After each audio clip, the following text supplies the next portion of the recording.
આજરોજ સુરેન્દ્રનગર મહાનગરપાલિકાની સામાન્ય સભા યોજાણી અને આ સામાન્ય સભામાં મુખ્યત્વે આજે વિવિધ કમિટીઓની રચના થઈ. કમિટીઓ વ્યવસ્થાનો એક ભાગ છે અને સત્તાનું વિકેન્દ્રીકરણ થાય અને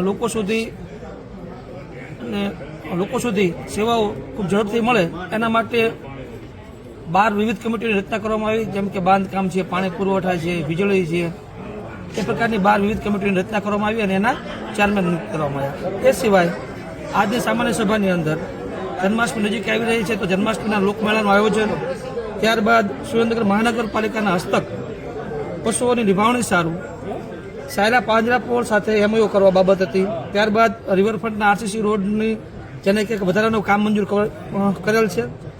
એ સિવાય જેને કહેવાય કે જે અગ્નિશામક સેવા માટે મંજૂર થયેલ મહેકમ હતું એની ભરતી અને આ ઉમેદવારોની નિમણૂક પત્રક પણ આપવામાં આવ્યા છે. આ પ્રકારના વિવિધ 12 કામો લેવામાં આવેલ છે. કુલ કેટલા કરોડનું છે આ બજેટ છે? સામાન્ય બજેટ છે કઈ વાંધો નહીં, 2 મિનિટ વાંધો નહીં, પછી એડ કરજો, ખાલી અમને કહેજો. એક મિનિટ પૂછી હવે કુલ કેટલા રૂપિયાના બજેટ છે આમાં મંજૂર કરવામાં આવ્યું? જનરલી આપણું બજેટ 700 કરોડનું છે, પણ આમાં કોઈ જેને કહેવાય કે બજેટ મંજૂર કરવામાં આવેલ નથી. નવા કોઈ ખાસ કામો? નવા ખાસ કામોમાં તો જે નિમણૂક બાબતો છે એ અને એ સિવાય હા એ તો વાત કરી સાયલા પાંજરાપોળ સાથે એમઓયુ કર્યું છે આપણે.